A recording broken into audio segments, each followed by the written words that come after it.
ମୁଁ ଭକ୍ତି, ସତ୍ୟକୁ ପାଳନ କରାଉଥିବା ଭକ୍ତି। ମୁଁ ପୂଜା, ସଦାଚାରକୁ ପାଳନ କରାଉଥିବା ପୂଜା। ପୃଥିବୀବାସୀଙ୍କୁ ତାରକାସୁରଙ୍କ ଅତ୍ୟାଚାରରୁ ବଞ୍ଚେଇବା ପାଇଁ ସ୍ୱର୍ଗର ଅପ୍ସରା ତାରକାସୁରକୁ ପ୍ରସନ୍ନ କରିବାର ଉପାୟ କରନ୍ତି। ନାରଦଙ୍କଠାରୁ ଶିବପୁତ୍ରଙ୍କ ଜନ୍ମର ଖବର ଶୁଣି ତାରକାସୁର ନିଜର ମୃତ୍ୟୁ ଚିନ୍ତାରେ ବ୍ୟତିବ୍ୟସ୍ତ ହୋଇଉଠେ। ଅନ୍ୟପଟରେ ବ୍ୟଥିତ ଶାମ୍ବୁକି ତାରକାସୁର ବିଷୟରେ ସବୁବେଳେ ଚିନ୍ତା କରୁଛି।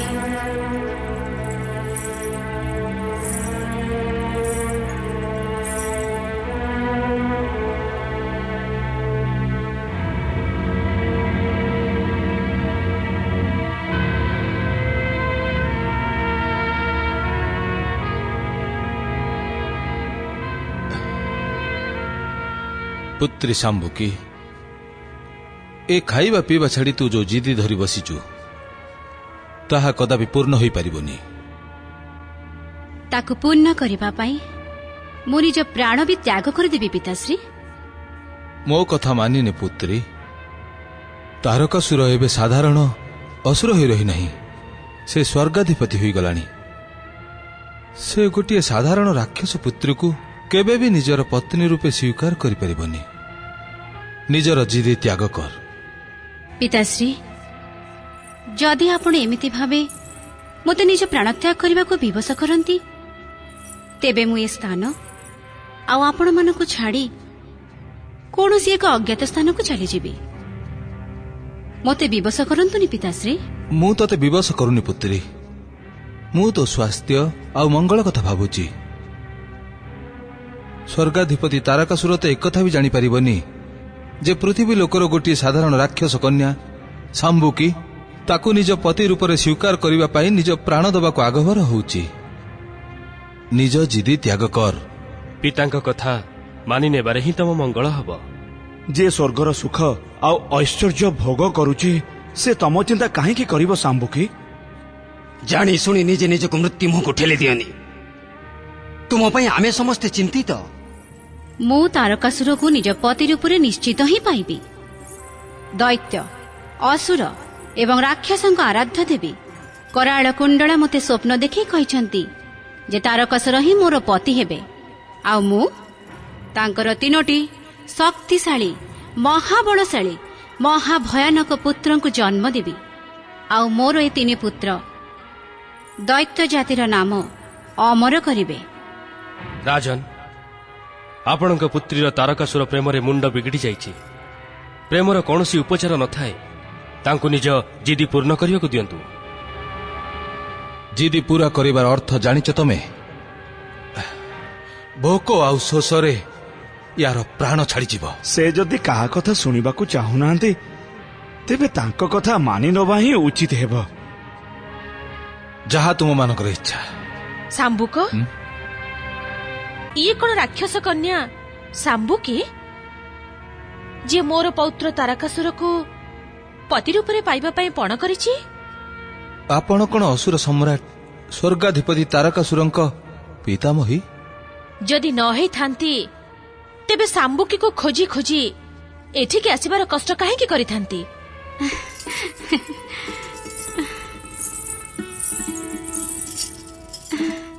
प्रणाम पितामही। आपण धन्य दैत्य माता, आपण धन्य। मु जानिथिली जे पाताल देवी कराळ कुंडलांक कथा मिछ होई पारिबनी। दैत्य माता, मोर ए पुत्री अनेक दिनरु खाइबा पीबा छाड़ी दे असुर सम्राट तारकासुरंकु निजर पति रूपे पाइबा पाई जिदी धरी बसची। आपण ताकु कुहंतु जिदी छाड़ी दबो आउ भोजन करिवो। ना, कदापि नुह। जे पर्यंत स्वयं असुर राजा तारकासुर मते विवाह न करिसंती मु भोजन करिबी नहीं, बरং मो प्राण चली जाऊ। गोटे राक्षस कन्या एई भली भाबे जिदिया आउ दृढ़ निश्चयी हवा उचित। पुत्री शाम्भुकी, तुम ठारे तारकासुरर पत्नी हबार सबु योग्यता अछि। मु तुमको तारकासुरर पत्नी रूप में स्वीकार करुची। क्षमा करंतु दैत्य माता, किंतु मोर आपणकर नुह। असुर राजा तारकासुरଙ୍କର ସ୍ୱୀକୃତି ଆବଶ୍ୟକ। ନିଶ୍ଚିତ ରୁହ ସାମ୍ବୁକି, ତୁମର ଏ ଉତ୍ତର ମତେ ଆହୁରି ପ୍ରସନ୍ନ କରିଦେଇଛି। ମୋର ଇଚ୍ଛା ମାତ୍ରକେ ତୁମକୁ ମୋ ପୌତ୍ର ତାରକାସୁରର ସ୍ୱୀକୃତି ବି ପ୍ରାପ୍ତ ହେଇଯିବ। ସ୍ୱର୍ଗ ସିଂହାସନରେ ଆରୂଢ଼ ତାରକାସୁର, ଶୀଘ୍ର ଏଠାରେ ପ୍ରକଟ ହୁଅ, ଆଉ ସାମ୍ବୁକିକୁ ନିଜର ପତ୍ନୀ ରୂପରେ ଗ୍ରହଣ କର। ପ୍ରକଟ ହୁଅ ତାରକାସୁର, ପ୍ରକଟ ହୁଅ। ତାରକାସୁର, ଶୀଘ୍ର ଏଠାରେ ପ୍ରକଟ ହୁଅ, ଆଉ ସାମ୍ବୁକିକୁ ନିଜ ପତ୍ନୀ ରୂପରେ ଗ୍ରହଣ କର। ତାରକାସୁର, ଶୀଘ୍ର ପ୍ରକଟ ହୁଅ, ତୁମକୁ ସାମ୍ବୁକିକୁ ପତ୍ନୀ ରୂପରେ ଗ୍ରହଣ କରିବାକୁ ପଡ଼ିବ।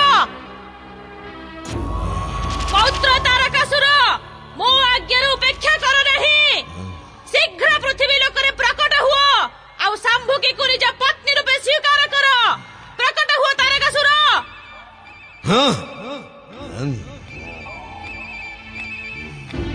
ମୋ ଆଜ୍ଞାର ଉପେକ୍ଷା କର ନାହିଁ ପୌତ୍ର ତାରକାସୁର, ପୃଥିବୀ ଲୋକରେ ପ୍ରକଟ ହୁଅ, ପ୍ରକଟ ହୁଅ, ଆଉ ସାମ୍ବୁକିକୁ ନିଜ ପତ୍ନୀ ରୂପରେ ସ୍ୱୀକାର କର। ପୌତ୍ର ତାରକାସୁର, ପ୍ରକଟ ହୁଅ। ସ୍ୱର୍ଗାଧିପତି ପୌତ୍ର ତାରକାସୁର, ଶୀଘ୍ର ଏଠାରେ ପ୍ରକଟ ହୁଅ, ପ୍ରକଟ ହୁଅ ତାରକାସୁର। ପୃଥିବୀ ଲୋକରେ ପ୍ରକଟ ହୁଅ, ପୃଥିବୀ ଲୋକରେ ପ୍ରକଟ ହୁଅ ତାରକାସୁର। ସାମ୍ବୁକିକୁ ନିଜ ପତ୍ନୀ ରୂପରେ ସ୍ୱୀକାର କର ପୌତ୍ର ତାରକାସୁର। ପୃଥିବୀ ଲୋକରେ ପ୍ରକଟ ହୁଅ, ଦୈତ୍ୟ ମାତା ଦିଦି ତୁମକୁ ଡାକରା ଦଉଛି। ପ୍ରକଟ ହୁଅ ତାରକାସୁର, ପ୍ରକଟ ହୁଅ। ଦୈତ୍ୟ ମାତା ଦିଦି ତୁମକୁ ଆହ୍ୱାନ କରୁଛି। ଦେ ମଦିରା। ଅସୁର ରାଜା ସ୍ୱର୍ଗାଧିପତି, ଆପଣଙ୍କୁ ଦୈତ୍ୟ ମାତା ଦିତିଙ୍କ ଡାକର ଉତ୍ତର ତ ଦବାକୁ ହିଁ ପଡ଼ିବ।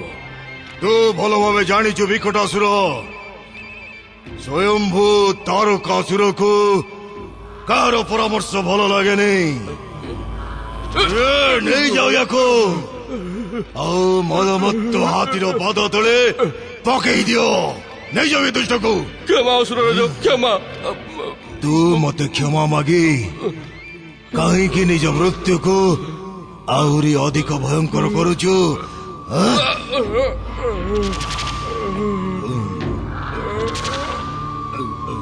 ତୁ କଣ ଜାଣିନୁ?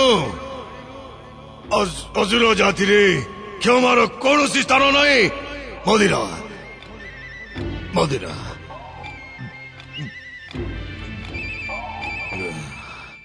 ମୁଁ ସ୍ୱର୍ଗ ଉପରେ ଅଧିକାର ଅବଶ୍ୟ କରିଛି, କିନ୍ତୁ ମୁଁ ଅସୁର ଥିଲି, ଅସୁର ଅଛି, ଆଉ ଅସୁର ରହିବି। ସମସ୍ତେ ଶୁଣି ରଖ,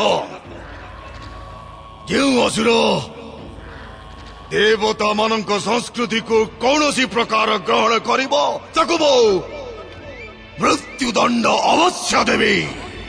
ମତେ କ୍ଷମା ମାଗି ମାଗି ପୁଣି ଭୁଲ କରୁଥିବା ଦେବତା ଆଉ ମଣିଷଙ୍କୁ ମୁଁ ଘୃଣା କରି ମୁଁ ସମସ୍ତଙ୍କର ସର୍ବନାଶ କରିଦେବେ, ସର୍ବନାଶ କରିଦେବେ।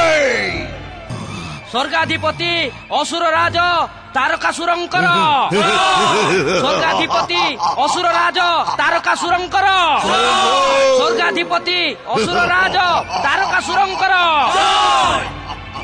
ତାରକାସୁର, ତମେ କଣ ସ୍ୱର୍ଗର ସୁଖ ଆଉ ଐଶ୍ୱର୍ଯ୍ୟରେ ଏତେ ମାତ୍ରାରେ ବୁଡି ଯାଇଛ ଯେ ତୁମକୁ ତମ ପିତାମହୀଙ୍କ ଉତ୍ତର ଦେବାକୁ ବି ଉଚିତ ଲାଗୁନି? ପିତାମହୀଙ୍କ ଡାକରାର ଉତ୍ତର ଦେବାଠୁ ବହୁତ ଅଧିକ ମତେ ତ ସେ ନାରଦର ଭବିଷ୍ୟତବାଣୀ ପାଇଁ ଭୟ ଅଛି। ଅସୁରଗଣ, ତମମାନଙ୍କୁ ନାରଦ କଥା ଉପରେ କେତେ ବିଶ୍ୱାସ ଅଛି? ସ୍ୱର୍ଗାଧିପତି ଅସୁର ରାଜ, ମୋତେ ଏମିତି ଲାଗୁଛି ଯେ ନାରଦ ଆପଣଙ୍କୁ କେବଳ ଡରେଇବାକୁ ଏଠିକି ଆସିଥିଲା। ନାରଦର ସ୍ୱଭାବ ତ ଆପଣ ଭଲ ଭାବେ ଜାଣନ୍ତି। ସେ ନିଜ ଚାତୁରୀରେ ସମସ୍ତଙ୍କୁ ଡରେଇ ଦେଇଥାଏ। ଆଉ ଯଦି ଶିବପୁତ୍ର ଜନ୍ମ ହେଇଥାଏ ତେବେ ସେ ବାଳକ ହେଇଥିବ। ଆଉ ଗୋଟେ ବାଳକ ଭଲା ଆପଣଙ୍କ ଭଳି ପରାକ୍ରମୀ ମହାବଳୀକୁ କେମିତି ପରାସ୍ତ କରିବ? ପୁତ୍ର ତାରକାସୁର, ମୁଁ ତ ମା ବରାଙ୍ଗୀ ତତେ ଆଦେଶ ଦଉଛି, ଏହି କ୍ଷଣି ପୃଥିବୀ ଲୋକରେ ପ୍ରକଟ ହୋଇଯାଅ। ନିଜ ପିତାମହୀଙ୍କୁ ଉପେକ୍ଷା କରନି। ପ୍ରକଟ ହୁଅ ତାରକାସୁର, ପ୍ରକଟ ହୁଅ। ମଦିରା ତାରକାସୁର ଅସୁର ଜାତିର ତ୍ରାଣକର୍ତ୍ତା ତାରକାସୁର ନିଜ ପିତାମହୀ ଆଉ ମାତାଙ୍କୁ ଉପେକ୍ଷା କରି ତୁ କେଉଁ ଧୃଷ୍ଟତାର ପରିଚୟ ଦଉଛୁ? ଶୁକ୍ରାଚାର୍ଯ୍ୟ ନିଜ ମର୍ଯ୍ୟାଦାକୁ ଲଙ୍ଘିବାର ଦୁଃସାହସ କରରେ ତମେ ସ୍ୱର୍ଗକୁ ଆସିବାର ସାହସ କେମିତି କଲ? ତାରକାସୁର ଶିଷ୍ୟ ଯଦି ପଥଭ୍ରଷ୍ଟ ହେଇଯାଏ ତାର ମାର୍ଗଦର୍ଶନ କରିବା ଗୁରୁର କର୍ତ୍ତବ୍ୟ ହେଇଯାଏ।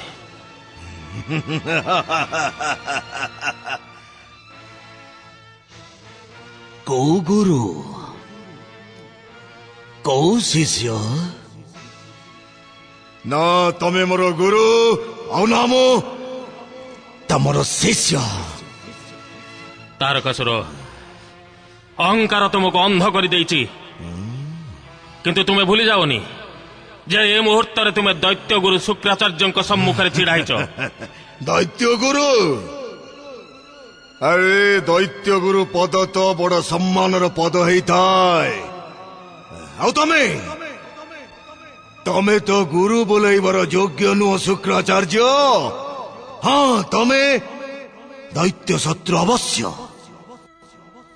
ଉତ୍ତର ଦିଅ ଶୁକ୍ରାଚାର୍ଯ୍ୟ ଯେ କୋଉ ଶତ୍ରୁତା ପାଇଁ ତମେ ମୋ ଆଦେଶ ପାଳନ କରୁଥିବା ଅସୁରଙ୍କୁ ବଧ କଲ? ଉତ୍ତର ଦିଅ। ତାରକାସୁର ମୁଁ ତୁମ ପ୍ରଶ୍ନର ଉତ୍ତର ଦେବା ପାଇଁ ବାଧ୍ୟ ନୁହେଁ, କିନ୍ତୁ ଗୋଟିଏ କଥା ମନେ ରଖ, ଯଦି କୌଣସି ଅସୁର ଦୈତ୍ୟ କିମ୍ବା ରାକ୍ଷସ ପାତାଳର ପରମ୍ପରା ବିରୁଦ୍ଧରେ କାର୍ଯ୍ୟ କରିବ ତେବେ ତାକୁ ଦଣ୍ଡ ଦେବା ଅବଶ୍ୟ ମୋର କର୍ତ୍ତବ୍ୟ ହବ। କଣ ଏଇଆ କହିବାକୁ ଆସିଛ ତମେ? ନା ତାରକାସୁର, ମୁଁ ତ ତୁମକୁ ତୁମ କର୍ତ୍ତବ୍ୟ ବିଷୟରେ ସ୍ମରଣ କରାଇବାକୁ ଆସିଛି। ଦୈତ୍ୟ ମାତା ଦିତି ଏବଂ ତୁମ ପିତାମହୀଙ୍କ ଡାକରା ଶୁଣ ଆଉ ଉତ୍ତର ଦିଅ ତାରକାସୁର।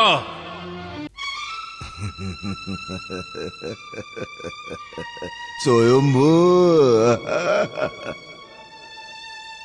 କଣ ତୁମର ପୁରା ବିଶ୍ୱାସ ଅଛି ଯେ ତମେ ଦୈତ୍ୟଙ୍କ ଗୁରୁ ଶୁକ୍ରାଚାର୍ଯ୍ୟ? ଅର୍ଥାତ୍ ଏଇଆ ଯେ ତୁମ କାର୍ଯ୍ୟ ଦେଖି ମୋର ତ ସନ୍ଦେହ ହଉଛି ଯେ ତମେ ଦୈତ୍ୟଙ୍କ ଗୁରୁ ହେଇ ନପାର। କାହିଁକି ନା ଦୈତ୍ୟଙ୍କ ଗୁରୁ ଖବର ଦେବାର କାମ କରିନଥାଏ। ଯଦି ତମେ ନିଜ କାର୍ଯ୍ୟକୁ ନ ସୁଧାର ଶୁକ୍ରାଚାର୍ଯ୍ୟ, ତେବେ ମତେ ଦୈତ୍ୟଗୁରୁ ପଦରେ ଅନ୍ୟ କାହାକୁ ପ୍ରତିଷ୍ଠିତ କରିବାକୁ ପଡ଼ିବ।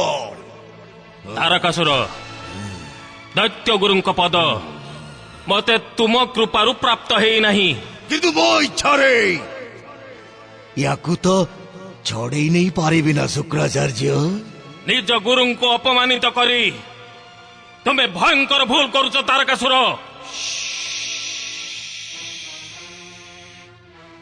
କଥା ଧୀରେ ତଳକୁ ଶୁକ୍ରାଚାର୍ଯ୍ୟ। ଶିବ ଭକ୍ତିର ପ୍ରବଞ୍ଚନା କରୁଥିବା ତମେ ଦୈତ୍ୟଗୁରୁ ତ ଅବଶ୍ୟ ବୋଲଉଛ, କିନ୍ତୁ ସ୍ୱୟମ୍ଭୁ ତାରକାସୁର ତମଠୁ ଶିକ୍ଷା ପ୍ରାପ୍ତ କରିନାହିଁ ଶୁକ୍ରାଚାର୍ଯ୍ୟ। ସେଥିପାଇଁ ତମେ ମତେ ଆଦେଶର ଜଞ୍ଜିରରେ ବାନ୍ଧିବାକୁ ଚେଷ୍ଟା କର ନାହିଁ। ତାରକାସୁର, ଅହଙ୍କାର ତୁମ ବୁଦ୍ଧିର ସର୍ବନାଶ କରିଦେଇଛି। ଗୁରୁଙ୍କୁ ଅପମାନିତ କରିଥିବା ଲୋକ ନିଜେ ପ୍ରତିପଦରେ ଅପମାନିତ ହେଇଥାଏ, ତାକୁ କଦାପି ସମ୍ମାନ ମିଳିନଥାଏ। ସେଥିପାଇଁ ତାରକାସୁର, ନିଜ ଅହଙ୍କାରକୁ ତ୍ୟାଗ କର ଆଉ ଦୈତ୍ୟ ମାତା ଦ୍ୱିତୀଙ୍କ କଥା ଶୁଣ ଆଉ ତାର ଉତ୍ତର ଦିଅ।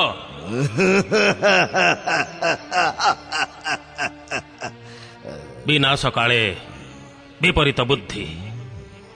ତାରକାସୁର, ତୁମେ ଦୈତ୍ୟ ମାତା ଦିତିଙ୍କ ସ୍ୱଭାବକୁ ଭଲ ଭାବରେ ଜାଣିଛ। ଯଦି ତମେ ତାଙ୍କ କଥାର ଉତ୍ତର ନ ଦିଅ ତେବେ ସେ କ୍ରୋଧିତ ହେଇ ତୁମକୁ ଅଭିଶାପ ଦେବେ। ଗୁରୁଙ୍କୁ ଅପମାନିତ କରିଥିବାରୁ ତୁମର ସର୍ବନାଶ ନିଶ୍ଚିତ। କିନ୍ତୁ ଦୈତ୍ୟ ମାତା ଦିତିଙ୍କ ଅଭିଶାପ ସେ ସର୍ବନାଶକୁ ଆହୁରି ପାଖକୁ ନେଇ ଆସିବ। ସର୍ବନାଶ ମୋର ସର୍ବନାଶ, ମୋର ସ୍ୱୟମ୍ଭୁ ତାରକାସୁରର। ଶୁକ୍ରାଚାର୍ଯ୍ୟ, ମୁଁ ନିଜେ ସର୍ବନାଶର ଘୁରି ବୁଲୁଥିବା ଏକ ଘୂର୍ଣ୍ଣିଝଡ଼, ଯାହାର ଆଶଙ୍କା ମାତ୍ରକେ ତ୍ରିଲୋକ କମ୍ପିବାକୁ ଲାଗେ, ପୃଥିବୀ ଥରିବାକୁ ଲାଗେ, ଅଗ୍ନି ଚନ୍ଦନ ଭଳି ଶୀତଳ ହେଇଯାଇଥାଏ, ପବନ ନିଜ ଦିଗ ବଦଳେଇ ଦେଇଥାଏ, ଆଉ ଆକାଶ ଶୁକ୍ରାଚାର୍ଯ୍ୟ, ଆକାଶ ଗର୍ଜନ ବନ୍ଦ କରିଦେଇଥାଏ। ଇଏ ତୁମେ ନୁହଁ ତାରକାସୁର। ସୁଖ ଏବଂ ଐଶ୍ୱର୍ଯ୍ୟର ମଦିରାରେ ଉନ୍ମତ୍ତ ତୁମର ଅହଙ୍କାର ଏ କଥା କହୁଛି। ଶୁକ୍ରାଚାର୍ଯ୍ୟ, ଆଚାର୍ଯ୍ୟ, ଲୋକ ତମକୁ ଆଚାର୍ଯ୍ୟ କହୁଛନ୍ତି, କିନ୍ତୁ ଆଚାର୍ଯ୍ୟଙ୍କ ଭଳି ଟିକିଏ ବି ଜ୍ଞାନ ତୁମ ମୁଣ୍ଡରେ ନାହିଁ। ତମେ କଣ ଏତିକି ବି ଜାଣିନ ଶୁକ୍ରାଚାର୍ଯ୍ୟ ଯେ ଅହଙ୍କାର ସେ ହିଁ କରିଥାଏ ଯାହା ପାଖରେ ଅହଙ୍କାର କରିବାର ଯୋଗ୍ୟତା ଥିବ, ଆଉ ମୋର ସେ ଯୋଗ୍ୟତା ଅଛି। ସ୍ୱର୍ଗାଧିପତି ତାରକାସୁର ଏ ସ୍ୱର୍ଗକୁ ନିଜ ବାହୁବଳରେ ବିଜୟ କରିଛି। ଏହା କଣ ସ୍ୱୟମ୍ଭୁ ତାରକାସୁର ଅହଙ୍କାର ପାଇଁ ଯଥେଷ୍ଟ ନୁହଁ ଶୁକ୍ରାଚାର୍ଯ୍ୟ? ତାରକାସୁର, ତୁମେ ଯାହାକୁ ଅହଙ୍କାର କହୁଛ ତାହା ଅହଙ୍କାର ନୁହେଁ, ତୁମର କାଳ, ଯାହାର ଭୋକ ତୁମକୁ ନ ଖାଇବା ପର୍ଯ୍ୟନ୍ତ ଶାନ୍ତ ହେବ ନାହିଁ। ଶୁକ୍ରାଚାର୍ଯ୍ୟ, ମୂର୍ଖ! ଶିବଙ୍କ କୃପାରୁ ଭୃଗୁପୁତ୍ର ଶୁକ୍ରାଚାର୍ଯ୍ୟଙ୍କୁ କେହି ବଧ କରିପାରିବେ ନାହିଁ। ଯଦି ତୁମେ ଚେଷ୍ଟା କରି ଦେଖିବାକୁ ଚାହଁ ତେବେ ଦେଖିପାର, କିନ୍ତୁ ତୁମର ଦୁଃସାହସ ତୁମର ଅନ୍ୟ ଦୁଷ୍କର୍ମ ସହିତ ତୁମ ମୃତ୍ୟୁର କାରଣ ଅବଶ୍ୟ ପାଲଟିଯିବ।